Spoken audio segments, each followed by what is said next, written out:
August 20th, 1900, Volume 3. Jesus Looks at the World from Within Luisa. This morning my adorable Jesus was not coming.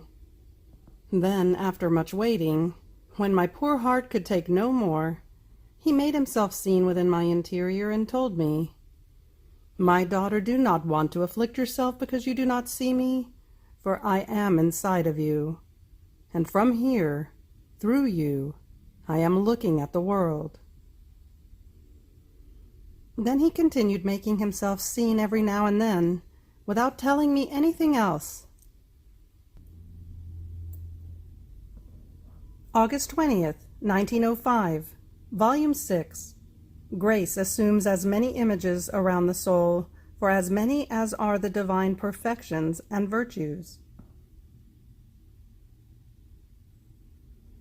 This morning on coming, blessed Jesus told me, "My daughter, if in all of her actions the soul does everything for God, and to please God alone, grace enters into the soul from all sides, just as the light of the sun enters from all sides into a house when balconies, doors, and windows are open, and one enjoys all the fullness of the light.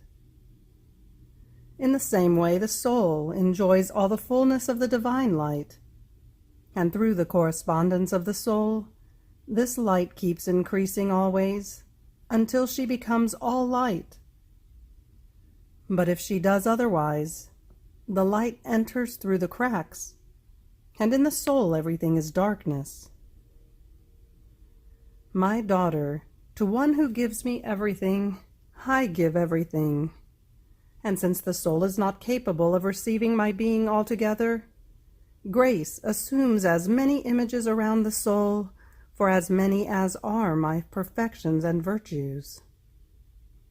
So it assumes the image of beauty, and it communicates the light of beauty to the soul, the image of wisdom, and it communicates the light of wisdom, the image of goodness, and it communicates goodness, the image of sanctity, of justice, of fortitude, of power, of purity, and it communicates the light of sanctity, of justice, fortitude, power, and purity, and so with all the rest. So the soul is studded not with one sun, but with as many suns for as many as are my perfections. And these images are present around each soul. Only for those who open and correspond to them, they are all in activity, working. For those souls who are not, they are as though asleep, and little or nothing can they use of their activity. August 20th, 1912, Volume 11. Jesus is close to us, ready to do well together with us all that we are about to do, as soon as we ask him. Continuing, my always adorable Jesus, as he came, told me, "My daughter, how sorry I feel in seeing the soul huddled within herself and operating by herself. While I am close to her and look at her, seeing that many times she is unable to do well what she does, I wait for her to call me and say, 'I want to do this thing, but I am unable to do it. Come and do it with me, and I'll do everything well. For example, I want to love. Come to love together with me. I want to pray. Come and pray together with me. I want to make this sacrifice. Come and give me your strength, for I feel weak,' and so forth with everything else. Gladly and with greatest delight I would offer myself for everything. I am like the teacher who assigned an essay to his pupil, remaining close to him to see what his pupil does. Unable to do well, the pupil gets worried, worked up, upset, and he may even cry. But he doesn't say, 'Master, teach me how I should do this.' What is not the mortification of the teacher in feeling treated like a nothing by his student? Such is my condition. Then he added, It is said, man proposes, God disposes. As soon as the soul proposes to do some good, to be holy, I immediately dispose the things that are needed around her: light, graces, knowledge of me, detachments. And if I do not achieve the purpose with these, then by means of mortifications I do not deny anything to that soul, in order to grant her what she had proposed. But oh, how many forcefully escape from this crafting that my love has woven around them! Few are those who do not give up and let me accomplish my work. August 20th, 1913, Volume 11. One who lives in the divine will must have trust, simplicity, and disinterest in giving to all. Her life and her work are ended, because the divine will consecrates her and transubstantiates her. While I was praying, I saw my always adorable Jesus within me, and many souls around me, who were saying, "Lord, you have placed everything in this soul," and stretching their hands towards me. They said, "Since Jesus is in you, and all his goods are with him, take them and give them to us." I remained confused, and blessed Jesus told me, "My daughter, all possible goods are contained in my will, and it is necessary for the soul who lives in it to be in it with trust, operating as owner together with me. Creatures expect everything from this soul, and if they don't receive, they feel defrauded. But how can she give if she does not operate together with me in complete confidence? Therefore, trust in giving, simplicity in communicating herself to all, disinterest for herself to be able to live completely for me and for her neighbor, are necessary for the soul who lives in my will. Such am I." Then he added, "My daughter, it happens to one who does my will as to a grafted tree. The power of the graft has the virtue of destroying the life of the tree which receives the graft. Therefore one can no longer see the fruits and the leaves of the first tree, but those of the graft. And if the first tree said to the graft, 'I want to keep at least a little branch, so that I too will be able to give some fruits, in order to make everybody know that I still exist,' the graft would say, 'You have no more reason to exist after you submitted yourself to receive my graft. Life will be all mine.' In the same way, the soul who does my will can say, 'My life is ended. I will no longer produce my works, my thoughts, my words, but the works, thoughts, and words of the one whose will is my life.' Therefore I say to the one who does my will, 'You are my life, my blood, my bones.' The true, real sacramental transformation takes place, not by virtue of the words of the priest, but by virtue of my will.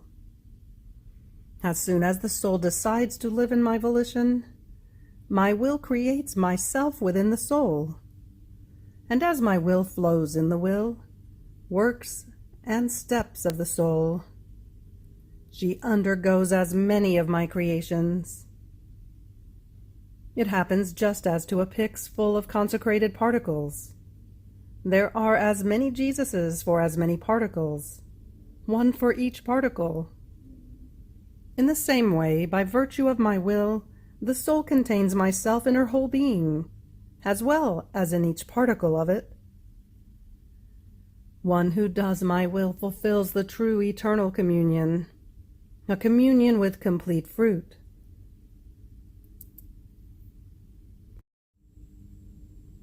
August 20th, 1921, Volume 13. The acts done in the divine will are new heavens of love and of glory. Continuing in my state of privation and of unspeakable bitterness, my lovable Jesus came for just a little, and surrounding me with his arms told me, "My daughter, daughter of my will, I love so much one who lives in my will that I become her custodian, and I keep her sheltered in my own arms. I am jealous that not even one act be lost, because my own life is involved in each act." The Fiat released the creation, and from the Fiat, creation receives continuous preservation. If my Fiat withdrew, it would turn into nothing, and if it remains intact without changing, it is because it has not moved from my Fiat. However, I did not repeat another Fiat, otherwise more new heavens, more new suns and stars would come out, one different from the other. On the other hand, in the soul who lives in my will, there is not just one Fiat, but repeated Fiats. Therefore, as the soul operates in my will, I repeat the Fiat, and new heavens, new suns, and stars are extended. And since the soul contains an intelligence, these heavens are new heavens of love, of glory, of light, of adoration, of knowledge, forming such a variety of beauty that I myself remain enraptured. The whole of heaven, the saints, the angels, cannot remove their gaze from her, because as they admire the variety of heavens which she contains, more new ones extend, one more beautiful than the other. They see the celestial fatherland copied in the soul who lives in my will, the multiplicity of new things which multiply to the infinite. How could I not keep this soul guarded and not be extremely jealous of her, if just one act of hers is worth more than creation itself? In fact, the heavens, the sun, are without intelligence. Therefore they have no value in themselves. All the value is mine. On the other hand, since one who lives in my will contains an intelligence, there is her will that runs within mine, and the power of my Fiat uses it as raw material in order to extend these new heavens. Therefore, as the soul operates in my will, she gives me the delight of forming new creations. Her acts are the manifestation of the life of my will, the prodigies of my volition, my repeated Fiat. How could I not love this soul?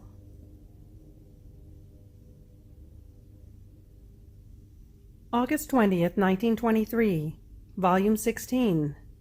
Living in the divine will is not an individual sanctity, but like the sun, it is for the universal good. It is the greatest miracle.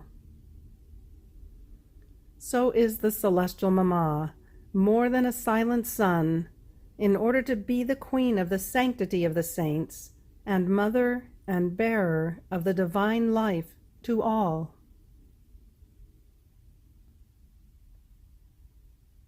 I was thinking to myself, my good Jesus says many marvelous things about his will, and how there is no greater, higher, or holier thing than the soul whom he calls to live in his will. If it were so, who knows how many marvelous things I should be doing, how many amazing things, also externally. On the contrary, there is nothing charming or striking. Rather, I feel the most abject and insignificant of all, who does nothing good. While the saints, how much good did they not do? Amazing things, miracles. Yet he says that the living in his will leaves all saints behind.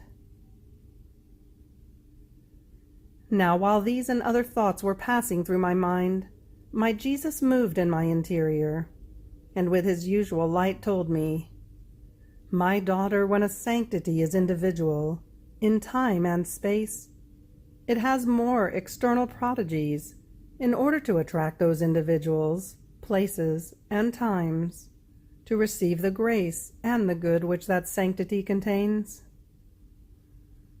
On the other hand, the sanctity of living in my will is not an individual sanctity, assigned to do good to certain places, to certain people, and to certain times. Rather, it is a sanctity which has to do good to all, in all times and in all places. It is a sanctity which remains eclipsed in the eternal sun of my will, which, invading all, is light without speech, fire without wood, without clamor, without smoke. But in spite of this, it does not cease to be the most majestic, the most beautiful, the most fecund. Its light is more pure, its heat more intense, and the true image of it is the sun which illuminates our horizon. It illuminates all, but without clamor. It is light, but has no speech. It says nothing to anyone. The good it does, the seeds it fecundates, the life it gives to all plants, and how it purifies the polluted air with its heat, and destroys all that can be noxious to all humanity. It is so silent that, even though they have it with them, they pay no attention to it. But in spite of this, it does not cease to be majestic and beautiful, and to continue the good it does for all. And if the sun were missing, everyone would cry over it, since the greatest miracle of fecundity and preservation of all nature would be missing. The sanctity of living in my will is more than sun. A soul who is upright and fully ordered in my will is more than an army in battle. Her intelligence is ordered and bound to the eternal intelligence. Her heartbeats, affections, desires are ordered with eternal bonds. Therefore, her thoughts, her will, and all her interior are armies of messengers which come from her and which fill heaven and earth. They are speaking voices. They are weapons which defend all, and first of all, their God. They bring good to all. They are the true celestial and divine militia, which the Supreme Majesty keeps all ordered within itself, always ready at all its commands. And then there is the example of my mamma, true sanctity of living in my will, with her interior all eclipsed in the eternal sun of the Supreme Volition. Having to be the queen of the sanctity of the saints, and mother and bearer of my life to all, and therefore of all goods, she remained as though hidden in all, bringing good without making herself recognized. More than a silent sun, she brought light without speech, fire without clamor, good without exposing herself. There was no good which did not come from her. There was no miracle which was not unleashed from her. By living in my will, she lived hidden within all, and she was and is the origin of the goods of all. She was so enraptured in God, so fixed and ordered in the divine will, that all her interior swam in the sea of the eternal volition. She was aware of all the interior of all creatures, and she placed her own in order to reorder them before God. It was exactly the interior of man, more than the outside, to be in greater need of being redone and reordered. And so, having to do the major part, it seemed that she did the minor, while she was the origin of both external and interior good. Yet apparently it seemed that she did not do great or amazing works. More than sun, she went unobserved and hidden in the cloud of light of the divine will, so much so that the very saints gave of themselves, doing apparently more amazing things than my own mamma did. Yet, what are the greatest saints before my celestial mamma?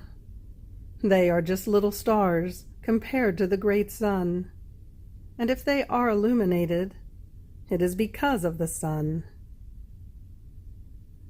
But even though she did not do amazing things, she did not cease to be, also visibly, majestic and beautiful, just barely flying over the earth, all intent on that eternal will which she charmed and enraptured with great love and violence, in order to transport it from heaven to earth, and which the human family had so brutally exiled up on high.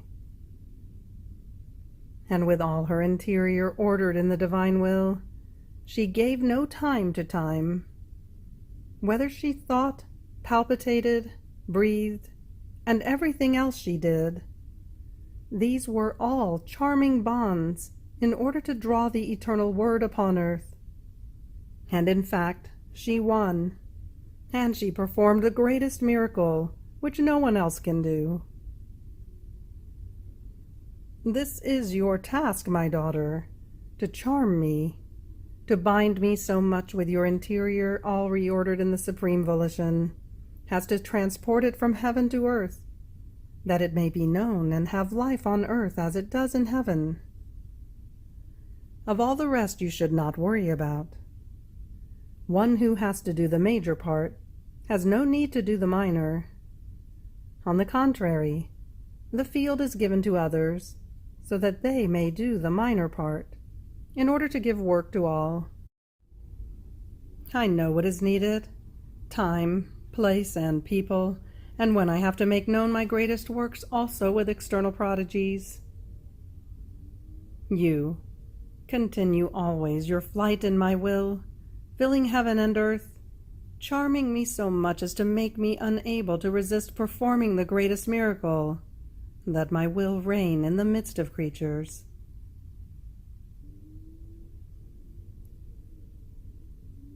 August 20th, 1933, Volume 32. How the Divine Majesty is inclined toward the creature when he sees her disposed to doing an act of his will. Difference there is between one who lives in the divine will, how she remains needed in the fiat.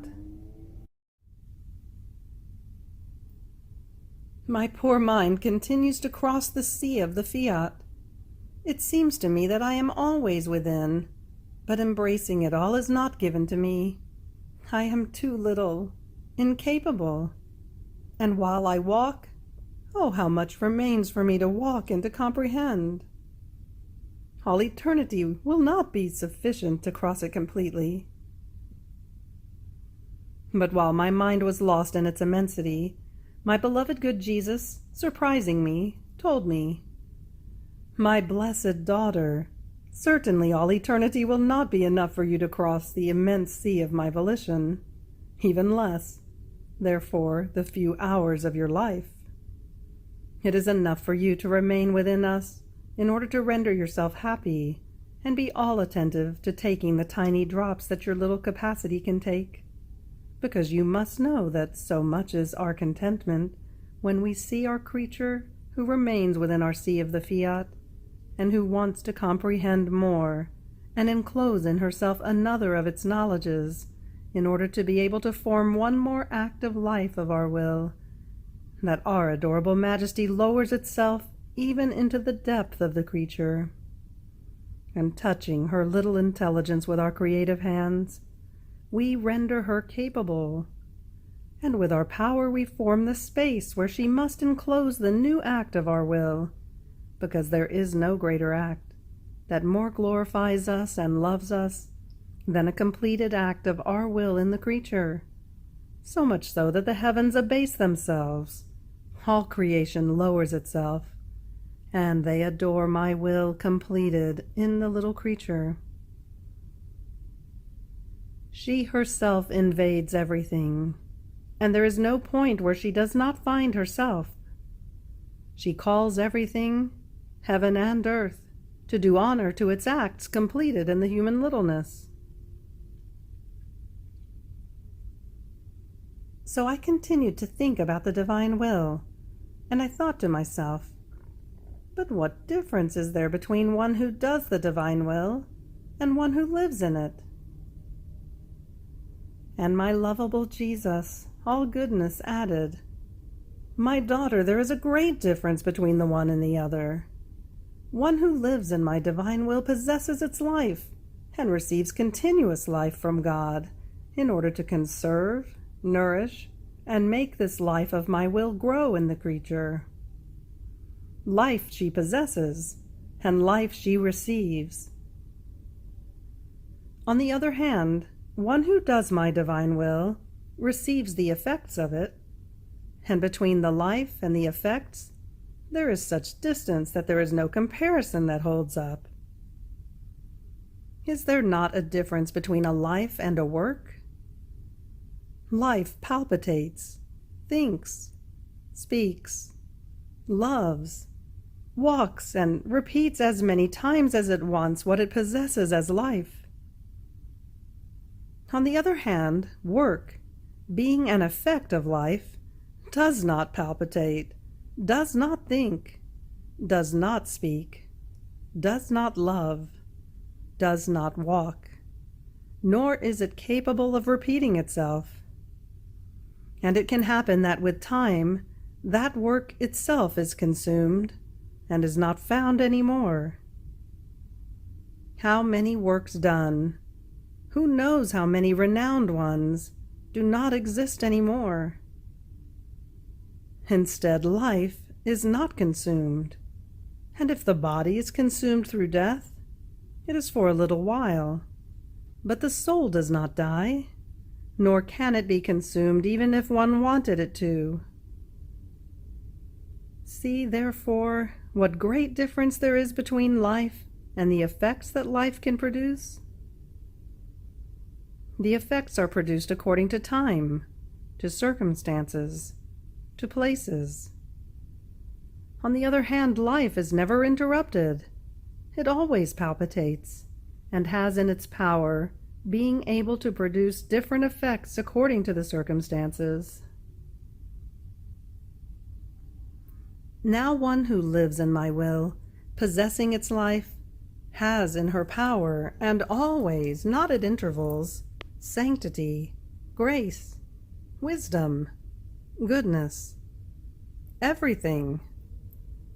And it is life that she possesses, as much in the soul as in the body, in a way that all the littlest particles of her being contain the omnipotent Fiat. And it flows more than blood in all the creature, so much so that if she palpitates Fiat. If she thinks, the Fiat is impressed in her thoughts.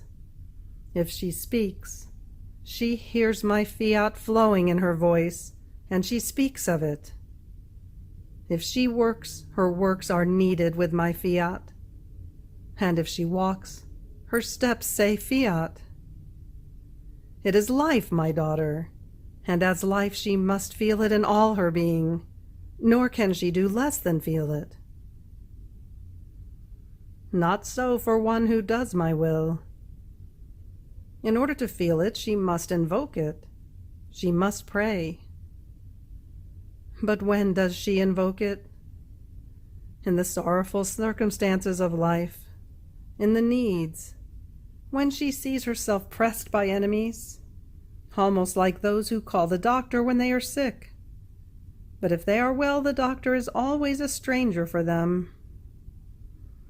Therefore the perennial life of my divine volition does not exist in them, and so they are changeable in good, patience, prayer, light. They do not feel it as life in themselves, and so they do not feel the need of possessing it as their own property. Nor do they love it with true love, because when acts are not continuous, one does not have dominion over them, nor have them in their own power. So love remains broken. Therefore the difference is great between life and the effects. Life makes one feel the need to live of divine will. Instead, the effects No. If they have each other. If they do not have each other, they remain indifferent. So always wanting my will means that one possesses its life.